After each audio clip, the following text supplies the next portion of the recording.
Hey everyone, hopefully you can hear me alright. Today I'm just going to show you how to easily refund games from the Steam app. So click on the Steam app,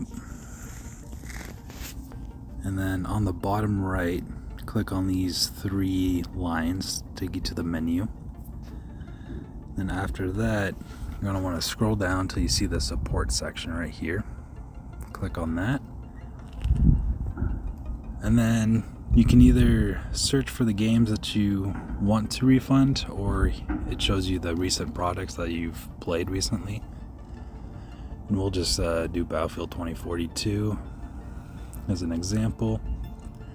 Scroll down until you see It's Not What I Expected right here. And then just click on that. And then you click on I'd like to request a refund. So keep in mind that the purchase has to be less than 14 days old, and you have to have less than 2 hours of play time. And then after that, you just choose the reason. For example, it's not fun. And then you could put notes if you want to.